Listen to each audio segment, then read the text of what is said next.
안녕하세요. 사이버 범죄 두 번째 수업 진행합니다. 첫째 주 마지막 수업인데요.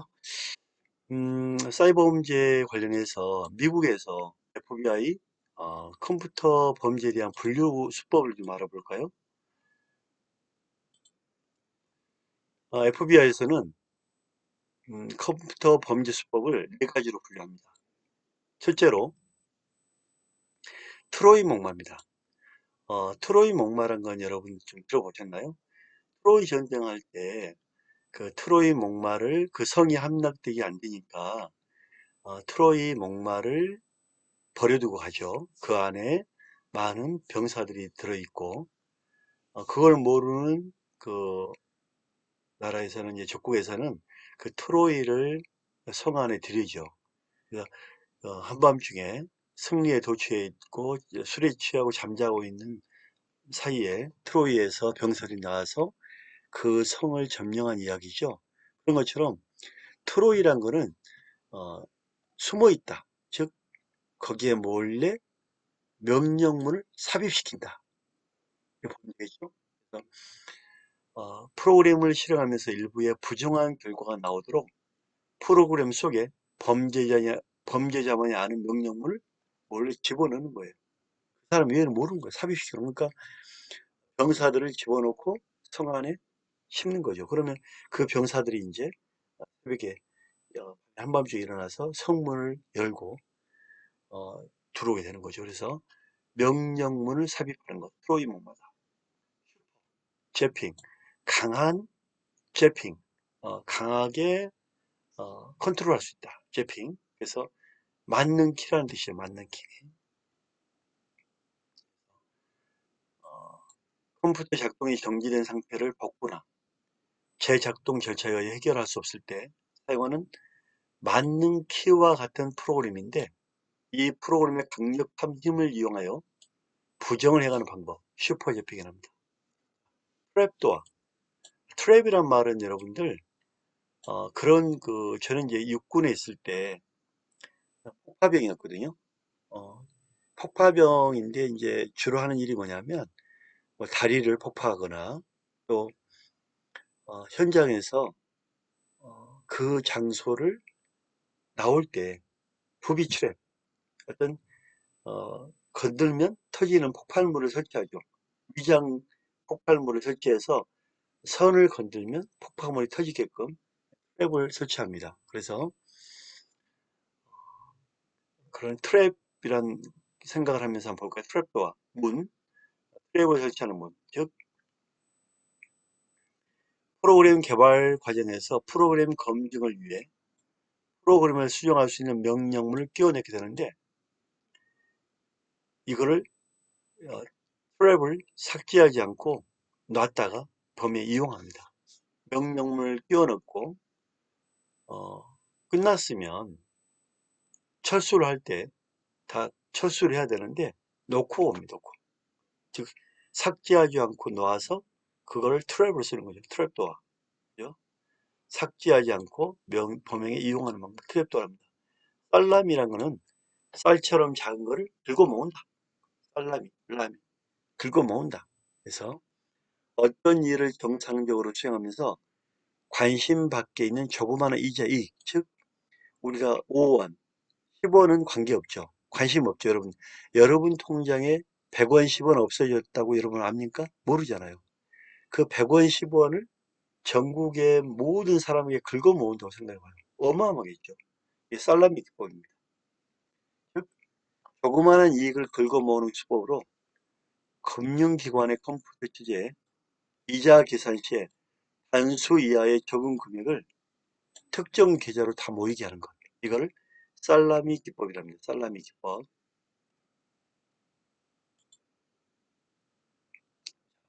국제전기통신연합 볼까요? ITU라고 하는데 인터내셔널 텔레커뮤니케이션 유니언에서 국제 전기 텔레커뮤니케이션 전기통신 유니언 연합 ITU. 그래서 우리가 ITU 하나 정도는 외워놓을까요? ITU, 국제전기통신연합. 국제 간의 전기통신의 연합체가 있다. ITU. 국제전기통신연합 ITU는 국제연합 14개 전문기구 중의 하나로 전기통신 관련 세계 최고 국제기구다. 국제전기통신 및 국가별 통신정책의 조화가 관련하여 회원국 상호 간의 국제협력, 규제 및 표준화와 개발도상국에 대한 지원 업무를 수행하고 있습니다. ITU는 주파수 스펙트럼 배분이라든지 주파수 할당 등록, 회원국 간의 협력을 통한 적정한 요금의 통신 서비스 제공을 촉진하고 개발도상국에 대한 기술협력, 전기통신에 대한 연구, 제반 규칙을 제정하고 관련 정보 수집 발표 등의 역할을 담당합니다. 국제연합통신연합은 할 일이 많죠. 스펙트럼 배분이나 주파수, 스펙트럼 배분, 할당 등록, 회원국 간 협력, 통신 서비스 제공 촉진, 기술 협력, 전기통신원 연구, 제반 규칙, 어마어마하게 많은 일 하죠. 그죠? 자, ITU 조직은 최고 의결 기구인 정권위원회 집행기구인 관리이사회, 회원국의 전기통신주관청 대표와 공인된 민간 공중 전기통신 사업자로 구성된 주관청 회의의 상설기구로 사무총국 국제주파수 등록위원회, 국제전신변화자문위원회, 국제무선통신자문위원회, 전기통신개방국 등으로 이루어졌습니다. 이거 있다는 것만 가볍게 이거는 한번 읽어봐 주시면 됩니다. 같이. 1992년 12월에 개최된 추가 정권위원회에서 각종 지역 표준화 기구의 난립, 수적 증가, 급속한 기술, 혁신 궤도구의 요청 사항 증대 등 급변하는 전기통신 환경에 효율적이게 대처하기 위하여 회원국끼리 합의하여 니스 헌장과 협약을 개정했습니다.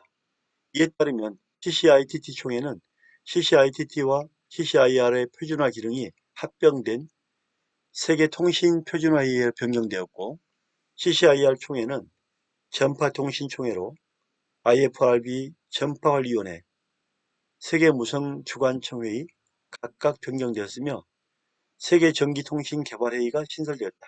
이런 것만 있다고 그냥 이해 정도 하면 됩니다. 이 개편의 특징은 첫째, 기존 회의 및 상설 기관을 기능에 따라 통합하여 크게 전기통신 표준화, 전파통신, 전기통신 개발의 세 부문으로 개편하였고, 둘째, 사무총장 산하의 전기통신 자문위원회를 신설하고 각 부문의 자문반, 신설 강화함으로 사무총장의 정책 조정 기능을 통해 각 부문을 조정하여 ITU의 업무 효율성을 확보하는 것들을 들 수 있습니다. 우리는 여러분 부탁한 게 ITU를 꼭 기억하라. International Telecommunication Union, ITU. 또 ITU 1년 단위 예산 체계를 2년 단위 예산 체계로 개편하여 전략적인 계획 수립과 운용을 가능하게 했습니다. 2000년 3월 말 현재 ITU에는 189개 회원국과 600여 개의 부문회원, 민간회원이 가입됐습니다. ITU 운영에 필요한 기반 경비는 회원국과 부문회원이 자발적으로 납부하는 분담금으로 충당됩니다. 우리나라는 1952년 1월 31일자로 ITU에 가입하여 1989년 니스 정권위원회에서 처음으로 우리나라는 52년 1월 30일자로 ITU에 가입했죠. 89년 니스 정권위원회 처음으로 이사국이 선출된 후 1998년 미네아폴리스 정권위원회에서 123개국의 지지를 얻어 이사국에 재선되어 지속적으로 ITU 정책 결정에 우리는 관여하고 있다. 참여하고 있다. 이거 하나만 건지면 되겠죠? 부문회원으로 한국통신이 표준화, 전파통신, 전기통신 개발 부문에, 삼성전자와 LG전기통신이 표준화 전파통신 부문에, 베이콘과 원세통신 애트리가 표준화 부문에 활동 중에 있다. 2000년 4월 1일 하나로통신이 표준화 전파통신 부문에 가입했습니다. 우리나라는 1989년까지 국가회원으로 1단위 분담금을 분담했으나 1990년부터는 5단위를 분담하고 있고, 부문회원으로 한국통신이 표준화, 전파통신 부문의 각 1단위, 전기통신개발 부문의 1과 2단위를,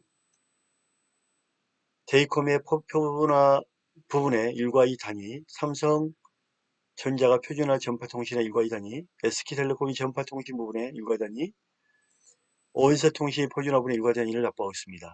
우리나라는 1952년 정권위원회와 주관청회의, 자문위원회 각종 연구반 회의에 활발히 참여하고 있다. 이 정도 그냥 읽고 갑니다. 중요한 거 아닙니다. 자, 그 다음에 다른 걸 볼까요? ITU로 봤으니까 글로벌 사이버 보안 협력 네트워크입니다.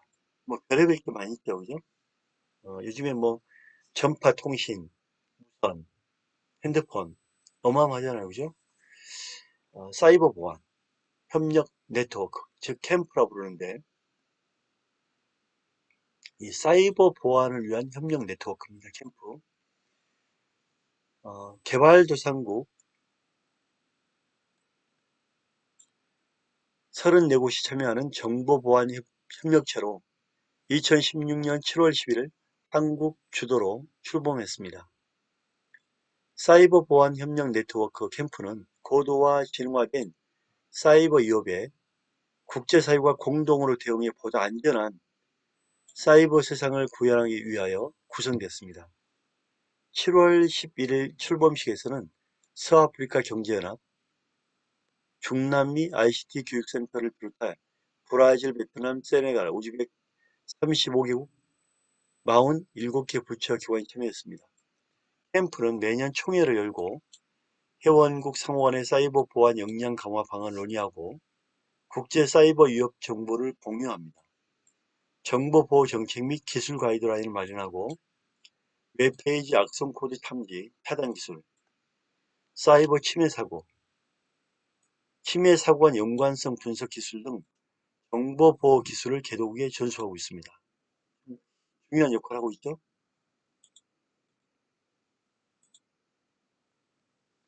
여러분, 사물 인터넷은 다 알죠? 그죠?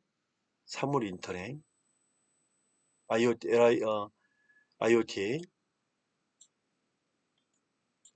사물 인터넷, 뭐 다 아실 거라 보고, 자, 인터넷 오브 띵은 사물 인터넷은 세상에 존재하는 유형의 객체들이 다 다양한 방식으로 연결되어 개별 객체들이 제공하지 못했던 새로운 서비스를 제공합니다. 사물 인터넷의 뜻 그대로 사물들, things가 서로 연결된 인터넷, 서로 연결돼 있어요. 사물과 연결한다.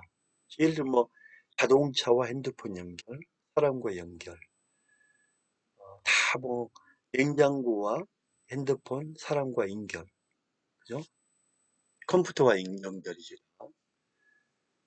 이러한 사물들로 구성된 인터넷을 말합니다. 기존의 인터넷이 컴퓨터나 무선 인터넷이 가능했던 휴대전화들이 소요 연결되어 구성되었던 것과는 달리 요즘 사물 인터넷은 책상, 자동차, 가방, 나무, 애완견, 세상에 존재하는 모든 사물이 연결되어 구성된 인터넷이라 할 수 있습니다.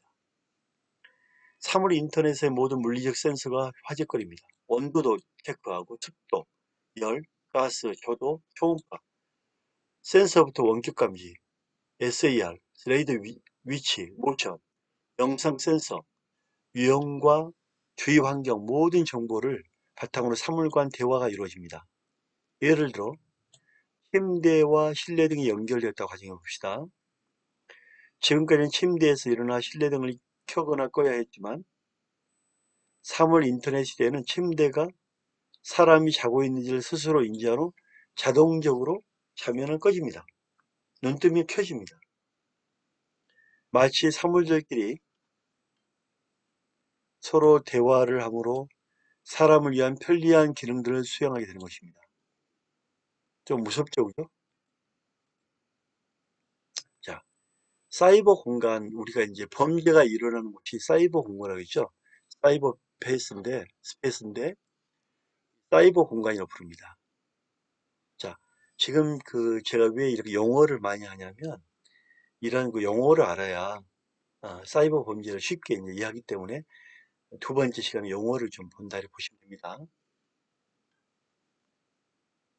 인터넷, 컴퓨터 등 통신망으로 이루어지는 가상사회입니다. 이자 인터넷, 컴퓨터 통신망 그 자체를 가리키려 합니다. 사이버란 이 가상이라는 그 용어는 1984년 와이너가 고하는 말로 사이버네스틱스에 합니다. 와이너는 가상 공간을 어떤 것으로부터 조정되었거나 통제되지 않는 자유로운 한계자의 공간으로 규정합니다. 깁스는 가상 공간은 1984년에 발표한 사이버펑크 솔 뉴로맨서에서 처음 사용합니다. 그는 전 세계 컴퓨터를 연결한 네트워크에서 가상현실이 완벽하게 구현된 일종의 컴퓨터 매트릭스 세계로 가상 공간을 생각했습니다. 매트릭스 영화 봤죠, 그죠? 깁슨의 개념은 사회과학적으로 변형시킨 베네딕트의 가상 공간을 전 세계에 걸쳐 구성된 네트워크 속에서 컴퓨터에 의해 유지되고 접근되며 컴퓨터에 의해 만들어진 다차원적이고 인위적인 현실, 가상현실로 정의했습니다. 특히 가상공간의 특징은 가상공간의 체험은 물리적 감각이 배제되었습니다. 물리적 감각 없죠, 그죠? 둘째, 가상공간은 개인의 현실적인 배경과 무관하며 익명성이 부양되죠. 셋째, 의사소통에서 가진 신분이나 연령 등의 단서가 없는 가상공간은 사회적 지위에 상관없이 상호 대등한 관계가 형성됩니다. 넷째, 가상공간은 감정의 조절이나 억제가 풀어지는 탈억제성이 나타납니다. 뭐 마음대로 해도 재지가 없잖아요. 제가 여기서 물론 영상에 나오지만 뭔가 막 소리쳐도 쉽지 않죠. 제어가, 그죠? 여러분들이 저를 제어하기 쉽지 않잖아요. 가상공간. 자, 패킷. 여러분, 패킷이란 말 많이 들어봤죠? 패킷. 원래 패킷은 소포를 뜻합니다. 소포 알죠? 소화물을 뜻하는 소화물, 덩어리를 뜻하는 버킷의 합성어입니다. 그래서 패키지와 버킷, 패킷. 우체국에서는 화물을 적당한 덩어리로 나누어 행선지를 표시하는 꼬리표를 붙이는데 이러한 방식을 데이터 통신에 접목한 것입니다. 즉, 패킷이라는 말을 우리가 이제 앞으로 많이 쓸 건데, 패킷. 데이터 전송에서 송신 측과 수신 측하여 하나의 단위로 취급되어 전송되는 집합체를 얘기합니다. 한 덩어리를 집합체로 보내는 거죠, 그죠? 전자우편이나 HTML, GIF 등 어떤 종류의 파일에도 적용할 수가 있습니다. 이때 분할된 각각의 패킷에는 별도의 번호가 붙여지고 목적지 인터넷 주소가 기록되며 어디서 날라오잖아요, 그죠? 에러 체크 데이터도 포함됩니다. 파일을 분할해서 전송하지만 수시라는 곳에서는 원래의 파일로 다시 조립됩니다. 헤드와 데이터, 트레일러로 이루어져 있는데 헤드에는 데이터가 전달될 주소와 순서 등이 기록되고 트레일러는 에러 정보가 기록됩니다. 보통 2계층으로 내려가기 전까지 3, 4계층의 데이터 단위를 패킷이라고 합니다. 1, 2계층의 데이터 단위를 다시 읽어볼게요. 여러분 여기서 어려워하면 안 됩니다. 그냥 편하게. 보통 2층 계단으로 내려가기 전까지 3, 4층의 데이터 단위를 패킷. 2층 계단 내려가 3, 4층을 패킷. 1, 2층 계층의 데이터 단위를 프레임. 자, 그러면 프레임이 있고 그 위에는 뭐가 있다? 패킷이 있다. 그죠? 일반적으로 128바이트가 표준이지만 32, 64, 256 바이트와 옥텟 등의 편의에 따라 크기를 바꿀 수 있듯이 프레임과 패킷도 마찬가지입니다. 패킷, 프레임, 패킷.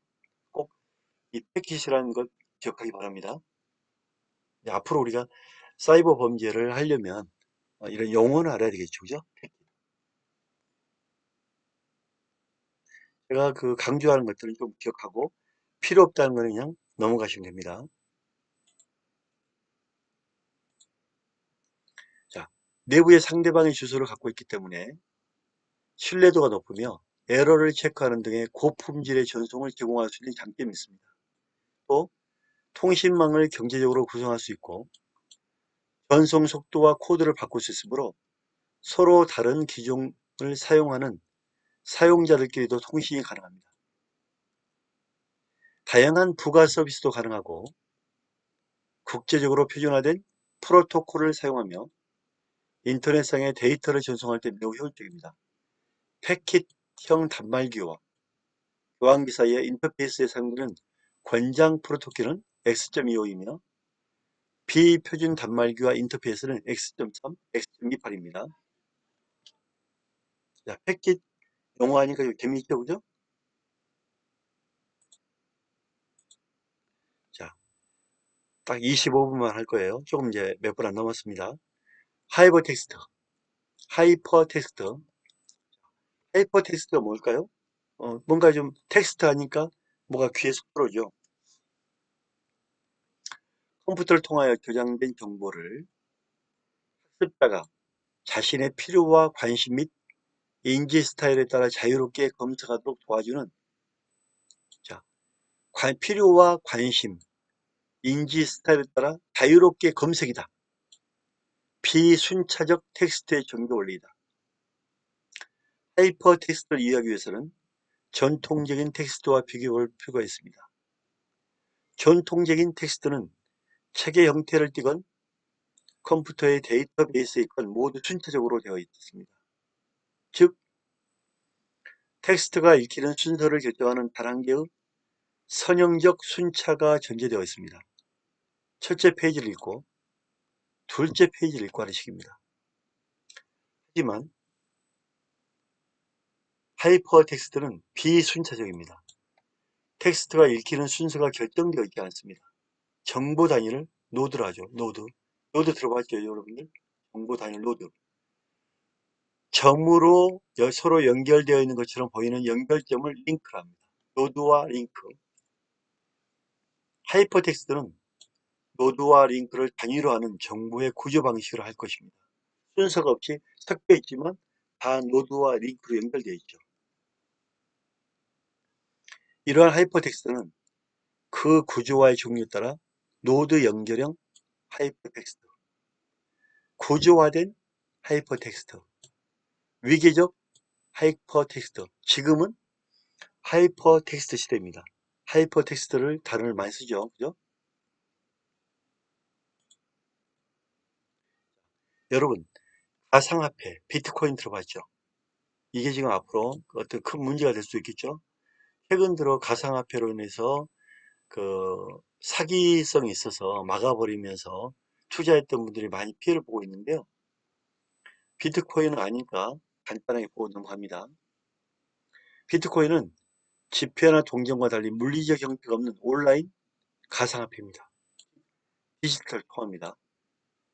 디지털 단위인 비트, 동전을 코인 합친 겁니다.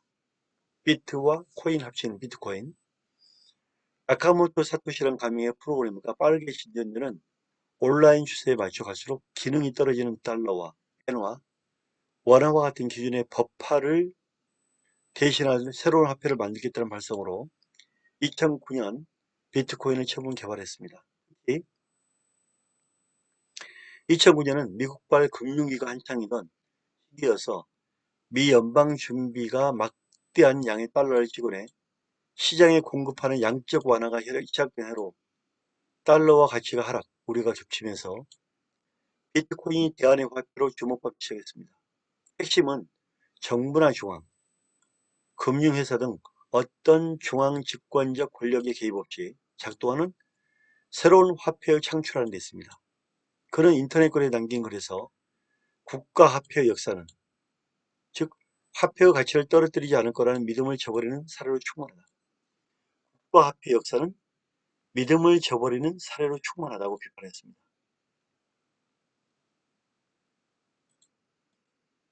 비트코인은 은행에 가지 않고 개인과 개인이 직접 돈을 주고받을 수 있도록 분산된 거래 장부 방식을 도입했습니다. 시스템상에서 거래가 이루어질 때마다 공개된 장부에는 새로운 것이 기록이 추가됩니다. 자, 다시 한번 볼게요. 이건 우리가 많이 배우니까. 비트코인은 은행을 거치지 않고 개인과 개인이 직접 돈을 주고받을 수 있도록 분산화된 거래 장부 방식을 도입했습니다. 시스템상에서 거래가 이루어질 때마다 공개된 장부에는 새로운 기록이 추가됩니다. 이를 기록이 된 것을 블록체인이라고 합니다. 블록체인 많이 들어봤죠?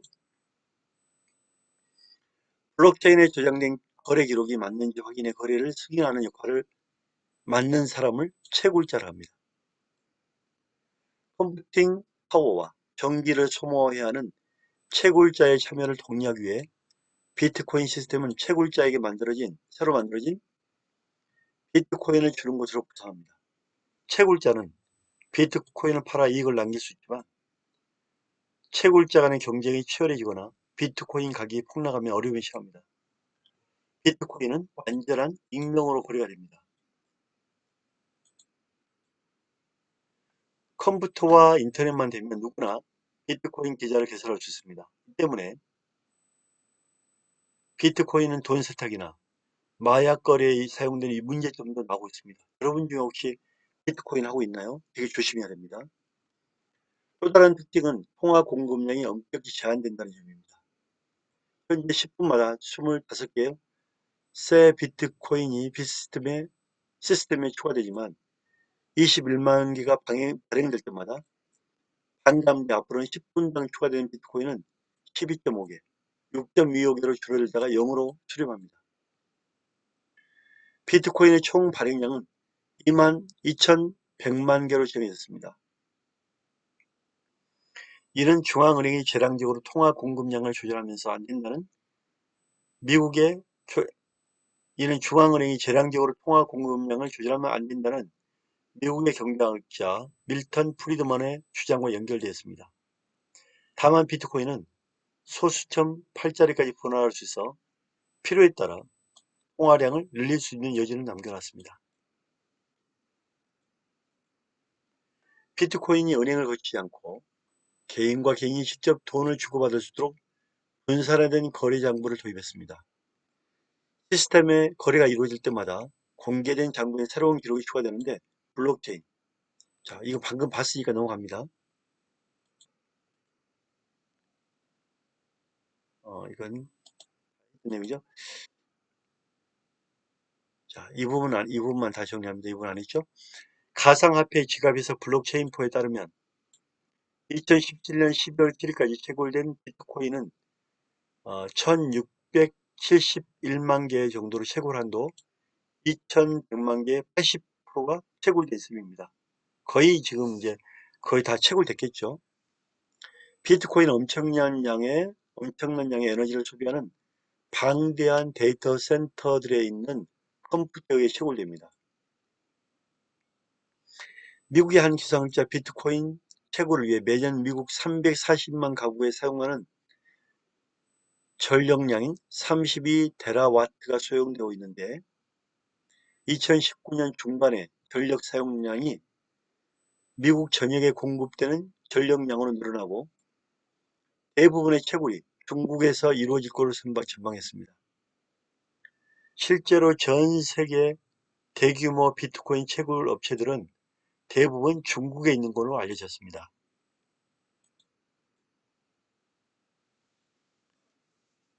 값싼 컴퓨터를 손쉽게 구할 수 있고 전기 요금도 저렴하기 때문입니다. 중국은 2017년도 9월에 기업들이 가상화폐 발행을 통해 자금을 조달하는 가상화폐 공개를 불법으로 규정했고 중국 내 모든 가상화폐 거래소에 폐쇄하는 등 가상화폐 시장 규제를 강화하고 있습니다.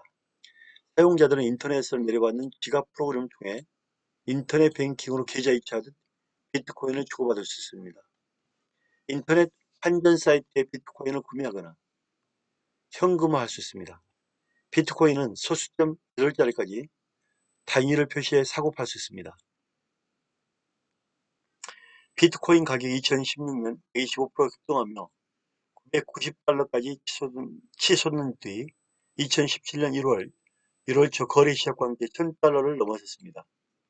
해킹 등 안전성에 대한 우려로 가격이 220달러 폭락했던 2015년 여름에 비해서 1년 4개월 만에 4배 이상 상승한 셈입니다.